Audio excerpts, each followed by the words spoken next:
Start कर रहे हैं सेट थ्योरी पार्ट 5 और पार्ट 5 में आज हम बात करेंगे यूनिवर्सल सेट के बारे में।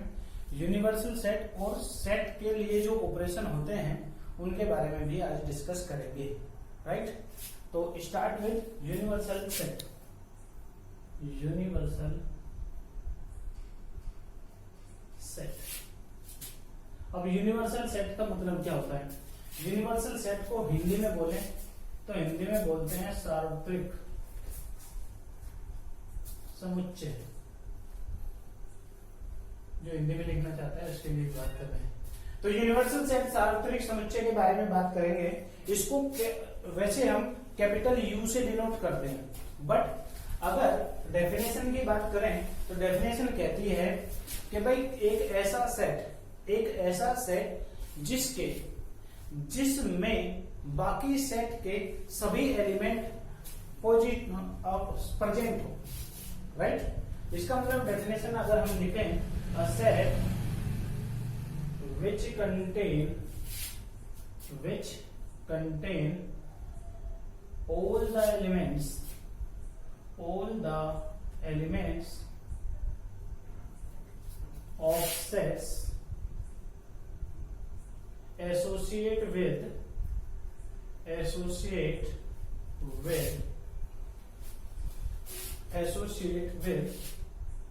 this set। अगर कोई हिंदी में लिखे तो क्या लिखना है कि एक ऐसा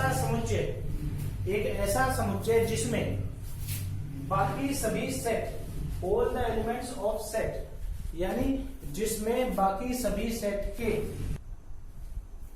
तो ऐसा समुच्चय जिसमें बाकी सभी समुच्चय के सभी एलिमेंट्स यानी सभी अवयव उपस्थित हों। कहने का मतलब ऐसे, जैसे सपोज कीजिए ए कोई सेट है, ए सेट में हमने लिखे 1 2 3 ये, बी कोई सेट है जिसमें हमने लिख दिए 2 3 4 और 5 भी साथ में, और सी कोई सेट है जिसमें हमने लिखे हैं 1 2 3 4 5 6 और 7। अब देखिए यहाँ पर सेट ए और सेट बी के, सेट ए के सभी एलिमेंट सी में है, बिल्कुल। सेट बी के सभी एलिमेंट सी में है, यस, ओके। इसका मतलब ये हुआ सेट ए और बी दोनों के लिए जो सेट सी है वो यूनिवर्सल सेट यानी सार्वत्रिक समुच्चय कहलाएगा, okay. C is universal set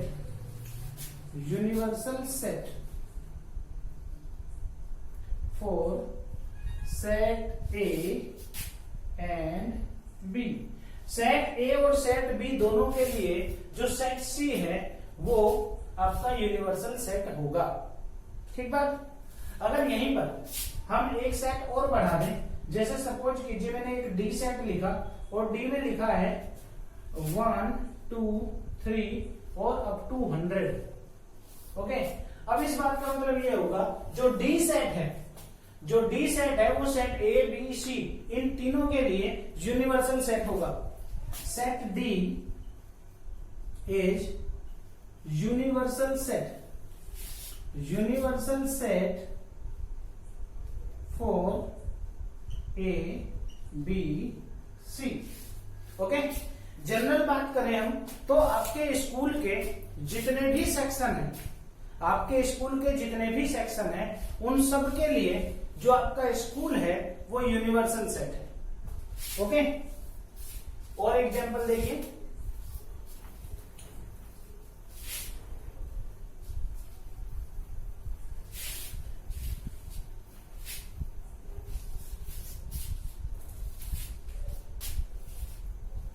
जैसे हमने ए सेट लिया, ए सेट लेता हूं यहां पर सेट ऑफ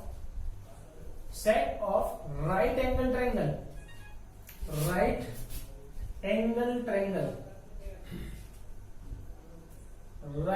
ट्रायंगल, ओके। और बी कोई सेट ले लेता हूं, यहां पर वैसे कर्ली ब्रैकेट लगाने की नीड नहीं है क्योंकि हम लैंग्वेज में लिख रहे हैं set of right angle triangle, तो ये अरेंज कर देता हूं। बी की बात करता हूं तो सेट ऑफ इक्विलेटरल ट्रायंगल,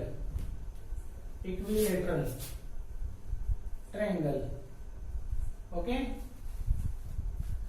अगर ये दो सेट ए और बी लिखे हैं और आपसे कोई पूछे कि इनके लिए बताइए आप कि एक सेट यूनिवर्सल सेट सी जो आप लिखेंगे तो वो क्या लिखेंगे, सेट ऑफ ट्रायंगल।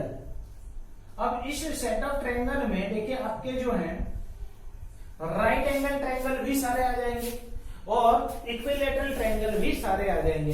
अब सेट ऑफ राइट एंगल देखिए, जो हिंदी के शौकीन है उनकी बात कर रहा हूं, राइट एंगल ट्रायंगल का मतलब होता है आपके समकोण वाले त्रिभुज और इसका मतलब होता है आपके समबाहु वाले त्रिभुज। ठीक है, तो समबाहु वाले त्रिभुज और समकोण त्रिभुज ये सभी जो है सेट ऑफ ट्रायंगल यानी जो ट्रायंगल का सेट है उनमें तो आते ही होंगे। भाई आपने एक सेट सी बनाया, उसमें सारे ट्रायंगल है, जितने भी दुनिया भर के ट्रायंगल बन सकते हैं वो सभी हैं। तो सेट ए है राइट एंगल, तो जब इस सेट में सी में मैं देखूंगा तो राइट एंगल ट्रायंगल भी बने होंगे और वो सारे रहे होंगे। और ऐसे ही सेट बी की भी बात कर लेते हैं, तो इक्विलैटरल ट्रायंगल जो है समबाहु त्रिभुज जिन्हें कहते हैं, तो वो सारे समबाहु त्रिभुज भी इनमें लाई कर रहे होंगे। तो again set C is universal set. Universal set होगा किसके लिए, universal set for set A and B. Set A और बी दोनों के लिए आपका सेट सी जो होगा वो यूनिवर्सल सेट होगा, राइट। अब इसके बाद हम बात करेंगे वेन डायग्राम के बारे में, यानी यहाँ पर सेट को हम रिप्रेजेंट करना सीखेंगे, क्योंकि हम ज्यादा अच्छा जब देखते हैं, अगर कोई चीज हम देखते हैं तो उसको ज्यादा अच्छे से समझ पाते हैं। तो वेन डायग्राम से स्टार्ट कर रहे हैं। देखिए वेन डायग्राम का मतलब क्या होता है, जब हम किसी सेट को रिप्रेजेंट करते हैं एक डायग्राम के द्वारा, तो वो जो आपका डायग्राम बनता है उसको हम वेन डायग्राम बोलते हैं।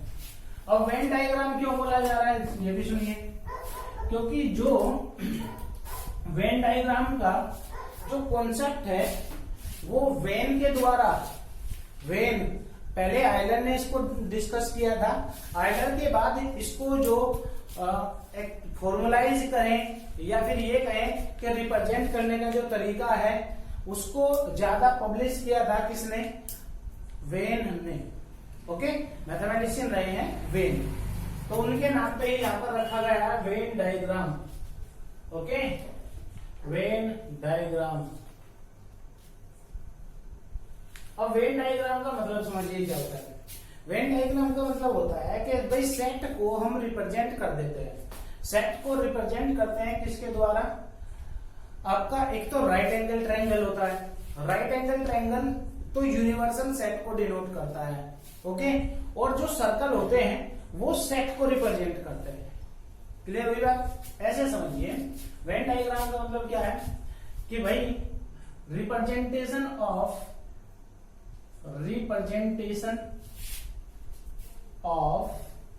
Set, representation of set by a diagram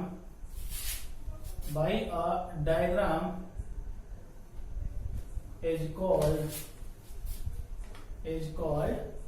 Venn diagram. Okay, in this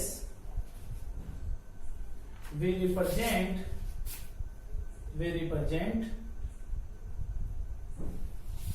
universal set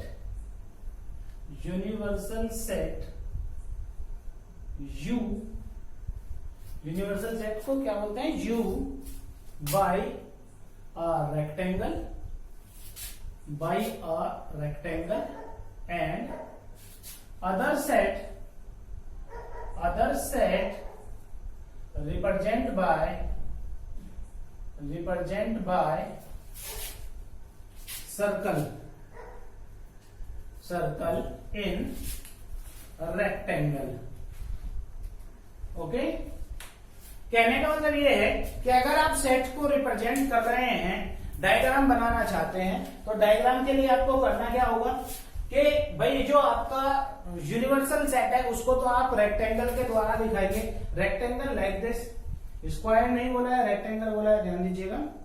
तो ये रेक्टेंगल हो गया, और जब आप इसके अंदर सेट बनाएंगे तो सेट जो बनेंगे वो, अच्छा ये यूनिवर्सल सेट है तो इस सेट के सारे, इस सेट में वो सभी एलिमेंट होंगे जो बाकी के सेट में है। यानी ये एक लार्ज सेट होगा, बड़ा सेट होगा, तो इसीलिए रेक्टेंगल में दिखा। बाकी के सभी सेट जो होंगे वो इसी के अंदर बनेंगे। अब हो सकता है वो इस टाइप के बने हों और हो सकता है वो इस टाइप के बने हुए हों, राइट। इसको यहां पर U दिखाते हैं, U फॉर यूनिवर्सल सेट, और इसको यहां पर U फॉर यूनिवर्सल सेट। अब यहाँ पर हो सकता है 2 सेट हो सकता है 3 सेट हो। ये वाली शेप क्या कहती है, ये वाली शेप क्या कहती है, वो हम आगे डिस्कस करेंगे, राइट। अभी फिलहाल इतना ही, ठीक है। अभी नेक्स्ट आगे बढ़ते हैं। अब पढ़ेंगे हम यहाँ पर जो मेन पॉइंट आ जाता है ऑपरेशन ऑन सेट्स, यानी सेट पर ऑपरेशन। जैसे हमने पहले रियल नंबर पढ़े, नंबर्स पढ़े, नेचुरल नंबर पढ़े, होल नंबर पढ़े, ठीक है। उसके बाद हमने उनके बारे में ऑपरेशन पढ़े। ऑपरेशन का मतलब क्या है, जैसे आपने प्लस पढ़ा, यानी सम है, डिफरेंस है, सबट्रैक्शन है, डिवाइड है, मल्टीप्लाई है, ये सारी चीजें पढ़ी। इसी तरीके से जब हम अब सेट का डिस्कस कर चुके हैं, यहाँ पर हमने सेट को पढ़ लिया है, तो सेट को पढ़ने के बाद अब हम उन पे ऑपरेशन लगाना शुरू करेंगे। ऑपरेशन का मतलब जैसे यहाँ पर प्लस माइनस हो रहे थे, तो अब क्या होंगे, अब भी कुछ इसी तरीके के ऑपरेशन यहाँ पर लगेंगे। तो पहले पढ़ते हैं operation on set, operation on sets. तो सेट्स पर ऑपरेशन पढ़ रहे हैं, ओके। यहां पर इसको क्या बोलते हैं, संक्रियाएं। हिंदी की बात करें तो संक्रिया, ओके। तो संक्रियाओं में सबसे पहले आता है भाई आपका यूनियन ऑफ सेट। क्या पढ़ेंगे, union of sets, union of sets, ठीक है। हिंदी में बोले तो भाई संघ समुच्चय बोलते हैं, संघ समुच्चय। अब संघ का मतलब तो आप सब जानते हैं, यूनियन का मतलब भी जानते हैं। जहां पर 2-4 लोगों का ग्रुप एक जगह बैठ जाए उसी को हम बोलते हैं यूनियन, राइट। जैसे रिक्शा यूनियन, मजदूर यूनियन, इसी तरीके के वर्ड्स यूज किए जाते हैं, बार्बर यूनियन, ओके। तो यूनियन ऑफ सेट्स का, यूनियन का क्या मतलब होता है, सेट के यूनियन का मतलब होता है कि आप 2 सेट्स को या 3 सेट्स को एक साथ मिला दीजिए, ठीक है। 2 सेट को या 3 सेट को एक साथ मिला दीजिए, यूनियन का मीनिंग यही होता है। बट एक चीज का आपको इसमें ध्यान रखना है कि सेट की एक स्पेशल कंडीशन ये भी तो थी कि एलिमेंट्स का रिपीटेशन नहीं होना चाहिए। हाँ जी, तो रिपीटेशन की बात कर रहे थे हम कि सेट की विशेष कंडीशन क्या है कि किसी भी एलिमेंट को हम रिपीट नहीं करेंगे। तो ये हमें चीज याद रखनी है कि जब भी हम 2 सेट्स को या 3 सेट को मिला रहे हो तो हमें ये ध्यान रखना है कि कोई भी एलिमेंट रिपीट ना हो जाए, ओके। क्यों ना हो जाए रिपीट, क्योंकि सेट की कंडीशन यही थी कि किसी भी एलिमेंट को हम रिपीट नहीं करेंगे, ओके। कोई भी एलिमेंट एक ही बार लिखा जाएगा। समझ में आती है ये बात, ओके। तो देखिए यहां पर यूनियन ऑफ सेट्स की बात कर रहे हैं। तो union of two set A and B are represent by a, this is U। अब U फॉर यूनियन, इसको क्या पढ़ेंगे, union A union B, represent by A union B। It is the set of elements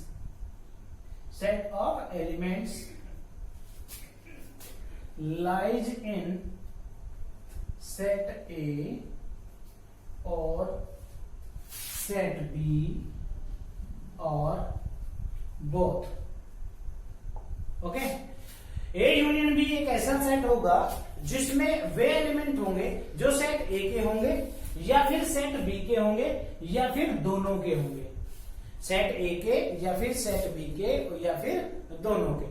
अब इस बात को कहने का मतलब ये है, अगर कोई हिंदी में लिखना चाहे तो हिंदी में क्या लिखेगा कि भाई 2 समुच्चय ए और बी का यूनियन ए यूनियन बी द्वारा दर्शाया जाता है, और वो एक ऐसा समुच्चय होता है जिसमें वे अवयव हैं जो समुच्चय ए में है या समुच्चय बी में है या फिर दोनों में है, राइट। अब इस बात को कहने का मतलब ये है, अगर मैं इसको यहाँ पर बहुत ही अच्छे से समझ में आएगा, बिल्कुल भी घबराने की बात नहीं है। अगर मैं इसका रिप्रेजेंट करूं, यहाँ पर देखिए ए यूनियन बी को मैंने ऐसे लिखा कि A union B equal to X, कैसे लिख रहा हूं, सेट बिल्डर फॉर्म में, A union B equal to X such that X belongs to A, X ऐसा एलिमेंट है इस सेट ए यूनियन बी में, एक्स ऐसा एलिमेंट है जो ए में है, और का मतलब समझ रहे हैं यहाँ पर आप, या एक्स बिलोंग्स टू बी, यानी एक्स या तो ए में है या फिर बी में है, और X belongs to A intersection B, ऐसे भी लिखा जा सकता है। ओके, यानी एक्स ए यूनियन बी में ऐसे एलिमेंट एक्स आते हैं जो ए में है या बी में है या फिर दोनों में है। ओके, अब इसी बात को मैं यहाँ पर ऐसे भी दिखा सकता हूं, अगर आप इसको वेन डायग्राम से देखना चाहें तो वो भी देख लीजिए। A union B equal to, Venn diagram देखिए क्या कहेगा, आप एक बॉक्स बनाएंगे रेक्टेंगल, ये आपने एक रेक्टेंगल बॉक्स बनाया, यहाँ पर दो सेट बनाए, अब वो दो सेट आपकी मर्जी है, ऐसे बना दीजिए या फिर दोनों सेट बना दीजिए आप ऐसे, दोनों में से कोई सा। अब आपको रिप्रेजेंट करना है यूनियन को, ए यूनियन बी को रिप्रेजेंट करना है, यहां पर भी और यहां पर भी। तो ऐसी सिचुएशन में आपको ये शैडो रीजन बना देना है, ये वाला जो रीजन है, ओके, ये इसको शेडेड कर देना है। शेडेड रीजन कहेगा कि हाँ भाई ये एलिमेंट जो है, ये एलिमेंट जो है ए यूनियन बी में, इसी सिमिलर ये आपको यहां पर भी शैडो कर देना है। तो शैडो रीजन क्या बताता है, ये सभी एलिमेंट जो यहाँ पर शैडो किए गए हैं ये ए यूनियन बी में आते हैं। ओके, आई थिंक समझ में आई होगी ये बात। अब देखिए इसको बहुत ही इजी तरीके से हम कैसे समझेंगे, इसको हम ऐसे भी समझ सकते हैं। रिलीज करता हूं,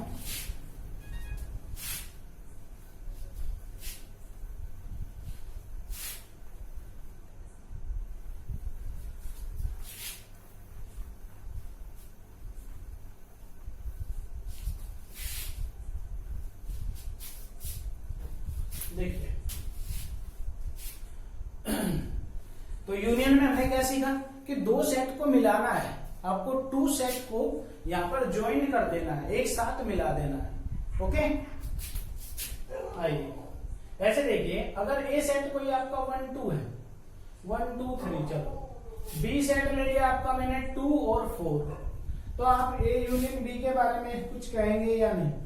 ए यूनियन बी का मतलब है आपको सेट को मिला देना है, सारे एलिमेंट को इकट्ठे कर दे रहे हैं। चलो मैंने इकट्ठे करने शुरू किए, सबसे पहले 1 को बुलाया, ये रख दिया, ठीक है, 1 को बुला दिया, फिर 2 को बुलाया भाई, फिर 3 को भी बुला लिया। ओके, अब इसके बाद जैसे मैं इस 2 को बुलाने लगा तो ये तो 2 पहले से ही आ गया, इसलिए रिपीट तो नहीं होगा।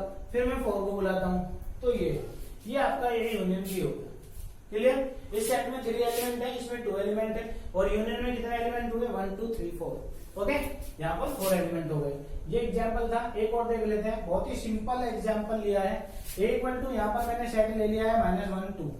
अच्छा, ऐसे मत समझना कि भाई ए और बी ही सेट होते हैं, भाई कुछ भी हो सकता है। यहाँ पर ले रहा हूँ बी इक्वल टू, मैंने लिया कुछ भी 2 3 5 ऐसा, तो क्या बनेगा ए यूनियन बी में 7, और लिख देता हूँ 7। ओके, तो A union B equal to यहां से बनता है भाई आपका -1 2। ओके, अब इस 2 को रिपीट नहीं करेंगे, यहाँ पर 3 और ये 5 और ये 7, नंबर ऑफ एलिमेंट हो जाता है। यहाँ पर कितने भाई, 3 ये और 2 ये, कितने हो गए 5। अच्छा, यहाँ पर 2 है, यहाँ पर 4 है, यहाँ पर 2 यहाँ पर 4, तो 6 हो गए। ध्यान दीजिएगा, पर इस 2 की वजह से यहाँ पर चूंकि ये रिपीट हुआ था इसलिए केवल 5 एलिमेंट रहेगा, ध्यान देने वाली बात है। नेक्स्ट देखिए, एक और एग्जांपल ले रहा हूं लास्ट, दिस इज 1 2 और b इक्वल टू लिया मैंने 5 6 7 ऐसे। तो ए यूनियन बी देखेंगे जरा, पहले मैंने 1 को बुलाया, ठीक है, 2 को बुलाया, हाँ ठीक है, 5 को बुलाया, हाँ 6, हाँ 7, हाँ। तो ए यूनियन बी कितने एंट्री हो गई यहाँ पर 5। ओके, अब ये जो एग्जांपल मैंने पर्टिकुलर लिया है, ये तो है बेटा ये वाला, ये तो है ये। देखो इसमें कौन कौन 1 और 2, इसमें कौन कौन 5, 6 और 7, तो ये सब सैरो होंगे, दोनों सेट कंप्लीटली सैरो हो जाएंगे। और अगर ये सारे एग्जाम्पल की बात करूं इनकी, तो इनके लिए मैंने जो एग्जाम्पल है वो ये है। यहाँ पर कुछ पोर्शन ऐसा होता है, जैसे 2 की बात करें पहले वाले में, तो देखो पहले वाले में 2 कॉमन था, इसलिए ये दोनों जगह काउंट होता। नेक्स्ट वाले में भी 2 है, चांस की बात है 2 ही, ऐसा नहीं कि 2 ही हर बार कॉमन रहता है। ओके, चांस की बात हो गई है ये, ऐसा समझ आई ये बात। तो दोनों तरीके के एग्जाम्पल हमने यहाँ पर पढ़ लिए। ए यूनियन बी एक ऐसा सेट है जिसमें दोनों सेट्स को या तीनों सेट्स को कंबाइंड कर दिया जाता है, मिला दिया जाता है। ओके, क्या बनता है वहां पर ए यूनियन बी। तो एक बहुत ही अच्छा सा क्वेश्चन देख लेते हैं इसमें, बड़ा ही सिंपल सा टास्क है। क्या करना है आपको, बस दोनों सेट के एलिमेंट्स को मिला के रख देना है, तो आपका एक नया सेट बन जाएगा जिसको आप ए यूनियन बी कहेंगे। ओके, और ये फर्स्ट ऑपरेशन पढ़ रहे हैं यूनियन, इसके बाद फिर दूसरा पढ़ेंगे, है ना। तो देखिए एक एग्जांपल देता हूँ, जैसे मैंने कहा भाई एन ए = 5 ले लिया मैंने, एन ए = 5, एन बी = लिया मैंने यहाँ पर 3। एन ए का मतलब होता है number of element in set A is 5, N B = 3, यानी number of element in set B = 3। अब यहाँ से आपसे क्या पूछा जाता है, देन फाइंड, आपको फाइंड क्या करना है, find number of maximum and minimum element in set A union B. आप जब सेट ए और बी को मिलाएंगे, ए और बी सेट को मिलाएंगे, तो आपसे पूछा जा रहा है कि मैक्सिमम और मिनिमम एलिमेंट कितने होंगे। ओके, कितने सेट में मैक्सिमम एलिमेंट आ सकते हैं और कितने सेट में मिनिमम एलिमेंट आ सकते हैं, ये आपसे क्वेश्चन में पूछा जा रहा है। एक सेट ए है जिसमें 5 एलिमेंट है, एक सेट बी है जिसमें 3 एलिमेंट। वो एलिमेंट कौन से है वो नहीं पता मुझको, राइट, वो एलिमेंट कौन कौन से हैं वो तो मुझको नहीं पता है, बट आपसे पूछा जा रहा है मैक्सिमम और मिनिमम एलिमेंट कितने हो सकते हैं। ओके, तो अगर एक बार सोच के देखें हम कि भाई अगर ये वाला एग्जांपल मैंने लिया एक, तो और एक बात ये रखी मैंने, अब आप सोच के बताइए कि इस वाले केस में ए यूनियन बी में ज्यादा एलिमेंट आएंगे या इस वाले केस में ज्यादा एलिमेंट आएंगे। एक तो ये वाला केस जहां पर कोई भी कॉमन एंट्री नहीं है, जहां पर कोई भी कॉमन एंट्री नहीं होगी, जहां पर कोई भी कॉमन एंट्री नहीं होगी, राइट। तो निश्चित रूप से जब मैं उन दोनों को मिलाऊंगा, उन दोनों को मिला रहा हूंगा, तो जो एलिमेंट्स आएंगे वो ज्यादा आएंगे, समझे या नहीं। कहने का मतलब अगर मैंने जैसे कि यहां पर देखिए एक सेट लेता हूं मैं, ऐसे दिखाता हूं, अगर एक सेट तो ये लिया 1 2 और बी सेट ले लिया भाई 3 4, अब यूनियन करेंगे तो एलिमेंट कितने आएंगे 4। ओके, कौन सा केस है ये वाला। अब दूसरा देखो, अगर मैंने लिया a = 1 2 और b = लिया भाई यहां से 2 4, अब कितनी एंट्री आएंगी यहाँ पर, ओनली 3। ये वाला केस है, क्योंकि कॉमन एंट्री यहाँ पर आएगी 2, समझे। अब कहने का मतलब ये है, अगर आप दिमाग लगा के देखें कि सेट ए में 5 एलिमेंट है, सेट बी में 3 एलिमेंट है, जब मैं दोनों को मिक्सअप करूंगा, जब मैं दोनों को मिक्सअप कर रहा हूँ तो नंबर ऑफ एलिमेंट जो होंगे वो मैक्सिमम बनेंगे। 2 ग्रुप में एक साथ उठा के कंबाइंड कर रहा हूं 2 ग्रुप्स को, तो दोनों की जो एंट्री होगी वो मैक्सिमम तब होगी जब उनमें कोई भी कॉमन ना हो, कोई भी एक पर्टिकुलर आदमी ऐसा ना हो जो पार्टी ए में भी हो और पार्टी बी में भी हो, राइट। अगर दोनों पार्टी अलग अलग हैं तो दैट मीन्स इसका मतलब मैक्सिमम यूनियन में एलिमेंट बनेंगे, समझे। तो ये 5 अलग, ये 5 अलग, तो maximum of N A union B equal to होगा कितना, ये 5 अलग है, वो 3 अलग है, मिला दिए दोनों को तो कितने बने 8। तो मैक्सिमम बनेंगे 8। ओके, कब? जब ये 5 अलग वो 3 अलग। अगर कोई रीजन पूछे तो यहाँ पर रीजन क्या बताना आपको कि ऐसा यूनियन मैक्सिमम कब होंगे? जब ये 5 एंड ये 3 डिस्टिंक्ट हों। Okay, all the 5 element in set A and all the 3 element in set B should be distinct. Okay, ये यहाँ पर रीजन दिया जाएगा। और मिनिमम की बात कर लें क्या? Minimum of N A union B.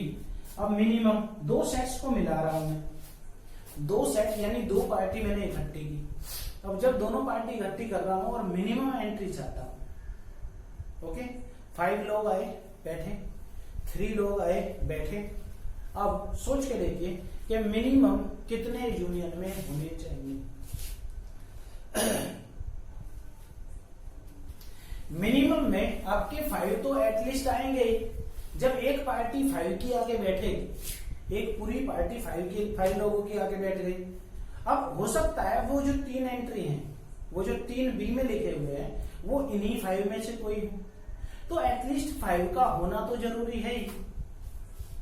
एक बार फिर समझिए, जो 5 एंट्री है, जैसे मैंने कहा ये 5 है, ये 5 लोग हैं। ओके, ये एक है, ये आकर बैठ गए। अब अगर मैं मिनिमम चाहता हूं, ग्रुप में मैं मिनिमम एंट्री चाहता हूं, तो ये 3 भी इन्हीं में से कहीं होने चाहिए, कोई से 3, मुझे नहीं पता कौन से, राइट।